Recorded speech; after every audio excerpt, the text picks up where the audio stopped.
नमस्कार। अपना प्रदेश उत्तर प्रदेश उत्तराखंड देख रहे हैं आप। मैं हूं आपके साथ पूजा मोहन पांडे। बुलेटिन की शुरुआत बड़ी और अहम जानकारी के साथ करेंगे। बड़ी खबर सामने आ रही है इस वक्त की बड़ी खबर, अहम जानकारी। आज से यूपी बीजेपी का बूथ सदस्यता अभियान का आगाज है। सदस्यता अभियान के तहत अभियान की शुरुआत होगी। 21, 27 और 28 नवंबर को विशेष अभियान चलाया जाएगा। भाजपा घर घर पहुंचेगी। मेरा परिवार भाजपा परिवार स्टिकर लोगों के घरों पर आपको कुछ ही दिनों में चस्पा होते नजर आएंगे। बूथ सदस्यता अभियान की सीएम योगी आदित्यनाथ खुद शुरुआत करने वाले हैं। पार्टी के पदाधिकारी, सांसद, विधायक चलाएंगे अभियान। घर घर पहुंचेंगे बीजेपी के पदाधिकारी और कार्यकर्ता भी। पीएम नरेंद्र मोदी ने लखनऊ में चल रही अखिल भारतीय डीजी कॉन्फ्रेंस में पुलिस अधिकारियों को संबोधित किया। प्रधानमंत्री ने कहा कि पुलिस अफसर देश के भीतर उभर रही सुरक्षा चुनौतियों के लिए तैयार रहें। प्रधानमंत्री के संबोधन के बाद अलग अलग राज्यों के डीजीपी अपने प्रेजेंटेशन देते नजर आए। इसमें अलग अलग मुद्दों पर विशेष चर्चा की गई। बैठक में गृह मंत्री अमित शाह और एनएसए अजीत डोभाल मौजूद थे। गृह राज्य मंत्री अजय मिश्र टेनी भी मौजूद रहे। ये पहला मौका है जब प्रधानमंत्री इतना लंबा समय यूपी में बिता रहे हैं। वो शुक्रवार रात 9 बजे से लखनऊ में मौजूद हैं। रविवार यानी कि आज वो कॉन्फ्रेंस में आखिरी संबोधन देने के बाद शाम को 4 बजे वापस दिल्ली लौट जाएंगे। चलिए खबरों में आगे बढ़ते हैं। 56वें अखिल भारतीय डीजी कॉन्फ्रेंस के दूसरे दिन सभी प्रदेश के डीजीपी और केंद्रीय सुरक्षा एजेंसियों के चीफ ने कानून व्यवस्था और अपराध नियंत्रण में किए गए उल्लेखनीय कामों का प्रेजेंटेशन दिया। यूपी पुलिस की तरफ से ये presentation ADG law and order Prashant Kumar ने दिया। यूपी पुलिस की तरफ से दिए गए प्रेजेंटेशन में माफिया राज को खत्म करने की दिशा में की गई कार्रवाइयां सबसे अहम रही हैं। प्रदेश के बड़े माफियाओं और बाहुबलियों के खिलाफ दर्ज किए गए मुकदमे, जब्त की गई उनकी संपत्तियां, सीज किए गए बैंक खाते, गिरफ्तारियां और उनकी प्रॉपर्टी पर चल रहे बुलडोजर समेत अन्य कार्रवाइयों को प्रधानमंत्री के सामने उल्लेखित किया गया है। इसके अलावा अवैध धर्मांतरण में एटीएस की तरफ से हुई कार्रवाई, आतंकी संगठनों से जुड़े आरोपियों के खिलाफ गिरफ्तारी, आर्थिक अपराध के बड़े मामलों में ईओडब्ल्यू की तरफ से उठाए गए ठोस पुख्ता कदम का प्रेजेंटेशन प्रशांत कुमार देते नजर आए। चलिए ग्राउंड जीरो का रुख करते हैं। ब्यूरो चीफ अनिल कैंकुर हमारे साथ में जुड़ चुके हैं। अनिल जी, जिस तरीके से पूरा प्रेजेंटेशन दिया गया, प्रशांत कुमार ने तमाम बिंदुओं को इस दौरान रेखांकित किया है। उत्तर प्रदेश की भूमिका कितनी अहम इस मीटिंग में भी और आगामी रणनीति में भी? देखिए पूजा, सबसे बड़ी बात यह है कि आज जो जिस तरीके से 3 दिन की जो बैठक लगातार चली, आज तीसरा दिन है और अब स्थिति ये है कि बैठक के बाद जो डीजी आए थे उन्होंने अब वापसी का क्रम शुरू कर दिया है। लगभग 35 से 40 डीजी वापस जा चुके हैं, जबकि इस मीटिंग में तकरीबन 100 डीजी और उसके आसपास के अफसरों ने, लेवल के अफसरों ने यहाँ पर हिस्सा लिया था इस बैठक में।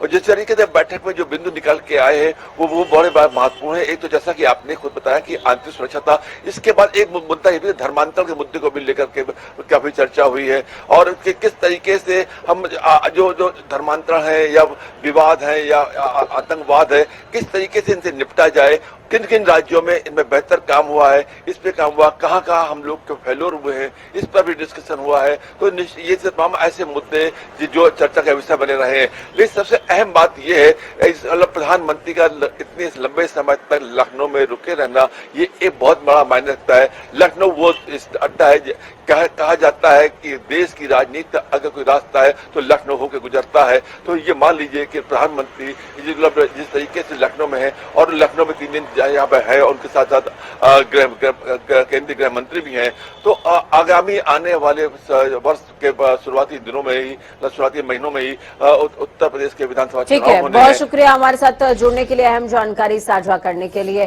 तो योगी आदित्यनाथ आज यानी कि 21 नवंबर की शाम 2 दिन के दौरे पर गोरखपुर पहुंच रहे हैं। सीएम योगी मानबेला में पीएम आवास योजना के तहत जीडीए की ओर से बनाए गए आवासों का लोकार्पण लाभार्थियों को चाबी सौंपते हुए करेंगे।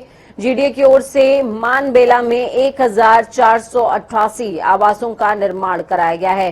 सिर्फ 500 रुपए में आवंटी पीएम आवास की रजिस्ट्री करा सकते हैं। आपको बता दें कि अब तक 14 मकानों का आवंटन भी किया जा चुका है। इस योजना के तहत बने मकानों की कीमत 4,50,000 रुपए है। इसमें 2.5 लाख रुपए सरकार की ओर से जबकि 2.5 लाख आवंटी की ओर से जमा किए गए हैं। जीडीए आवासीय परियोजना की निःशुल्क वाईफाई सुविधा से भी लैस किया जाएगा। इस कार्यक्रम के बाद सीएम योगी बीजेपी के राष्ट्रीय अध्यक्ष जेपी नड्डा के कार्यक्रम की तैयारियों का जायजा भी लेंगे।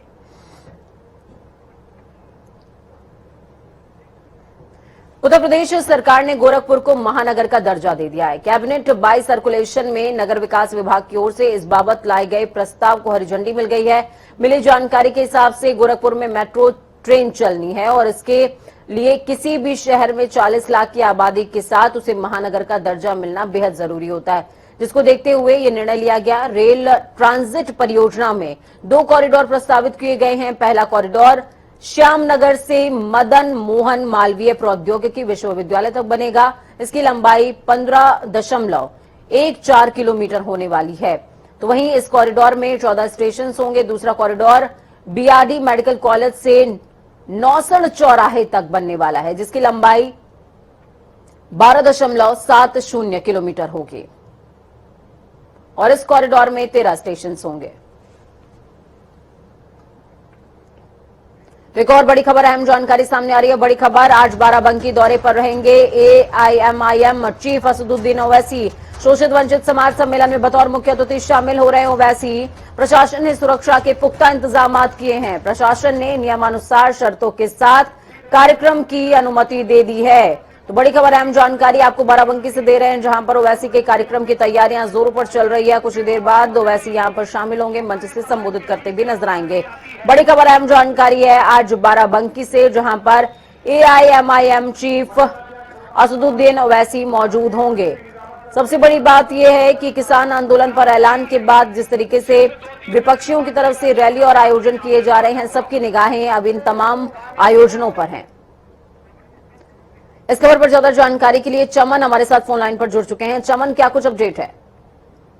देखिए पूजा, मैं आपको बता दूं कि आज असदुद्दीन ओवैसी का बाराबंकी दौरा है और 12 बजे एक जो है बड़ी जनसभा को संबोधित करेंगे। रामनगर विधानसभा क्षेत्र के रामपुर में ये जनसभा होनी है, जिसको लेकर के प्रशासन ने अनुमति दे दी है। पिछली बार जो जनसभा हुई थी उसमें अनुमति नहीं मिली थी, लेकिन बावजूद इसके असदुद्दीन ओवैसी ने एक जनसभा को संबोधित किया था, जिसमें कार्यक्रम आयोजकों समेत असदुद्दीन ओवैसी पर हुई तिरंगे के अपमान को लेकर के मुकदमा दर्ज हुआ था। आज ये जो रामनगर विधानसभा है, इसका एक अलग इतिहास रहा है। 2007 से अगर हम इसके इतिहास की बात करें तो जिस पार्टी के प्रत्याशी को यहाँ से जीत मिली है, उसकी प्रदेश में सरकार बनी है। 2007 में यहाँ पर बहुजन समाज पार्टी को जीत मिली थी, उसकी प्रदेश में सरकार बनी। फिर 2012 में समाजवादी पार्टी के अरविंद सिंह गोप ने यहाँ से जीत दर्ज की और समाजवादी की सरकार बनी। वहीं 2017 में जो है शरद अवस्थी जो भाजपा से विधायक हुए और उनकी सरकार बनी है। तो कई मायनों में जो खास रहती है। और बाराबंकी के हम बात करें, ओवैसी का लगातार दूसरा दौरा है। बाराबंकी में कुल 25% मुस्लिम मतदाता है और उसी मुस्लिम मतदाताओं को साधने के लिए ओवैसी लगातार यहाँ रैलियां कर रहे हैं। दूसरी रैली है। हालांकि ये देखने वाली बात होगी कि 2022 में कितनी वोटें मिलती हैं और ओवैसी की क्या पोजीशन रहती है इनकी पार्टी की 100 विधानसभा सीटों पर। बहुत शुक्रिया हमारे साथ जुड़ने के लिए चमन, अहम जानकारी साझा करने के लिए। तो बेहद अहम जानकारी, 25% मुस्लिम वोटर्स जो बाराबंकी में हैं, उनको अपनी ओर आकर्षित करने की पुरजोर कवायद असदुद्दीन ओवैसी की तरफ से। खबरों में आगे बढ़ते हैं। केंद्रीय विधि और न्याय राज्य मंत्री प्रोफेसर एसपी सिंह बघेल के नेतृत्व में सांसद खेल स्पर्धा का आयोजन किया गया है। इस कार्यक्रम में केंद्रीय विधि और कानून मंत्री किरण रिजिजू मुख्य अतिथि के तौर पर शामिल हुए, जिन्होंने दौड़ को हरी झंडी दिखाकर महोत्सव की शुरुआत करी। आपको बता दें कि ये स्पर्धा 21 और 24 नवंबर तक आयोजित की जाएगी। आज आगरा कॉलेज से एकलव्य स्पोर्ट्स स्टेडियम तक मिनी मैराथन होगी और इसके बाद स्टेडियम पर मार्च पास्ट के साथ ही खेल स्पर्धाओं का शुभारंभ भी हो गया। तो वहीं इस दौरान केंद्रीय मंत्री बघेल समेत कई गणमान्य लोग मौजूद रहे। प्रोत्साहन देना चाहिए, तभी जाकर के लोग समझेंगे कि आबाद हिंदुस्तान, मजबूत हिंदुस्तान के लिए शारीरिक रूप से, मानसिक रूप से फिट रहना बहुत जरूरी है। आज भारत खेल के क्षेत्र में कई जगह कीर्तिमान हम स्थापित कर रहे हैं। ओलंपिक्स में आपने देखा है, अब कई खेलों में भारत का बहुत अच्छा प्रदर्शन चल रहा है और हमारा ये लक्ष्य है कि अगले ओलंपिक्स जो फ्रांस में होने जा रहे हैं पेरिस में, उसके बाद 2028 में अमेरिका में जो ओलंपिक्स होने जा रहे हैं, हम कम से कम टॉप 10 में पहुंचना चाहिए। 2022 यूपी विधानसभा चुनावों को देखते हुए समाजवादी पार्टी हर वर्ग के मतदाताओं को अपनी ओर आकर्षित करने में जुटी है। इसी क्रम में महाराष्ट्र के समाजवादी पार्टी के प्रदेश अध्यक्ष अबू आजमी परिवर्तन यात्रा लेकर चंदौली पहुंचे थे। 4 दिवसीय परिवर्तन यात्रा में पहला पड़ाव चंदौली था, जहां पर उन्होंने पंडित दीनदयाल उपाध्याय नगर मुगल सराय विधानसभा के दुल्हीपुर में सभा को संबोधित किया। ये इलाका मुस्लिम बाहुल्य है, तो मुस्लिम मतदाताओं को समाजवादी पार्टी की नीतियां बताई गई हैं और समाजवादी पार्टी की ओर से किए गए कार्यों को गिनाया गया। और सभा को संबोधित करते हुए भाजपा की यूपी की योगी सरकार और केंद्र की मोदी सरकार पर जमकर हमला बोला। कृषि बिल वापसी पर पीएम नरेंद्र मोदी पर विवादित बयान भी दे डाला। तो वहीं कंगना रनौत पर पूछे गए सवाल पर अबू आजमी भड़क गए। क्या समझ रही है कि किसान बिल वापसी कब हुई है? मतलब क्या सबको बेवकूफ समझते हैं मोदी जी? अब अहंकार, इतना अहंकार कि किसान पिछले 11 महीनों से बैठा है और रिकॉर्ड 700 किसान बेचारा शहीद हो गया। 700, मतलब ये तो बहुत बड़ी बात है और दुनिया का सबसे बड़ा आंदोलन। अब इनको लगा कि जमीन खिसक रही है, तो इन्होंने ना चाहते हुए बड़े अफसोस के साथ ऐलान किया है कि हम बिल वापसी करते हैं। थूक के चाटा इन्होंने।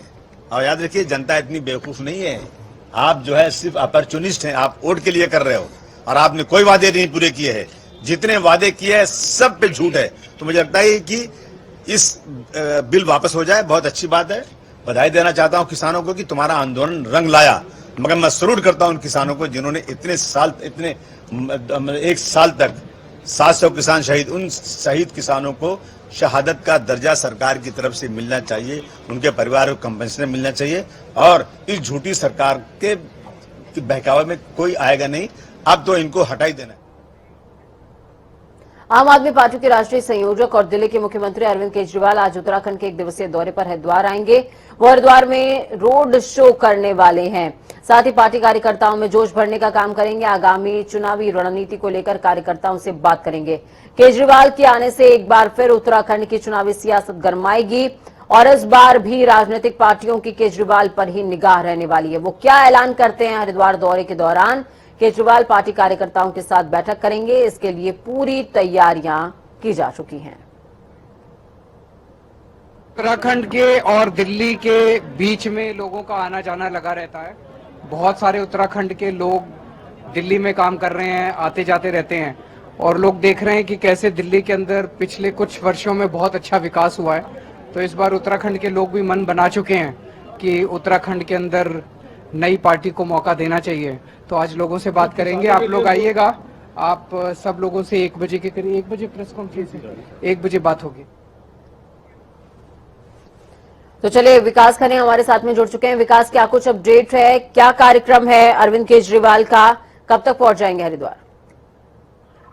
जी बिल्कुल, जैसे आज आपको बताया जिस तरह से दिल्ली के मुख्यमंत्री अरविंद केजरीवाल जी का आज हरिद्वार दौरा, तो पहले से कुछ ही समय के बाद वो हरिद्वार के शिवपुर जो भारत होटल है वहाँ पर पहुंचेंगे।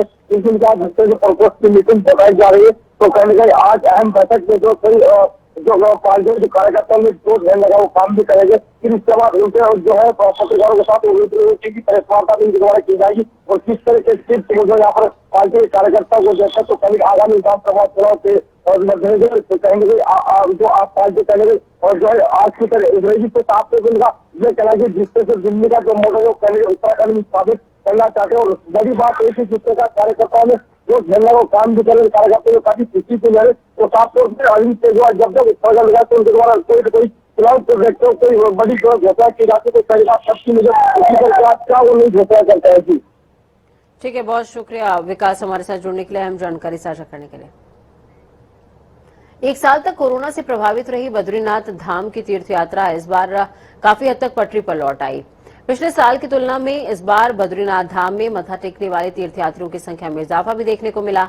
बद्रीनाथ धाम में पिछले साल 1,45,000 श्रद्धालुओं ने भगवान बद्रीनाथ धाम के दर्शन किए थे, जबकि इस साल 1,94,000 तीर्थयात्रियों ने बद्रीनाथ धाम के दर्शन किए।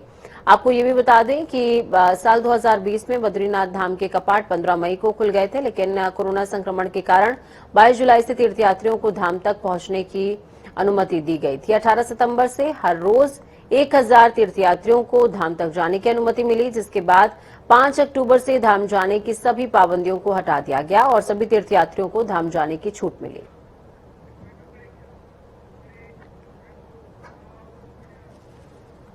चलिए वक्त यहाँ पर छोटे से ब्रेक का, ब्रेक के उस पार खबरों का सफर लगातार जारी रहेगा। बने रहिए जनता टीवी के साथ, क्योंकि हमें आपकी ताकत, अपना और अपनों का बहुत ज्यादा ख्याल रखें। नमस्कार।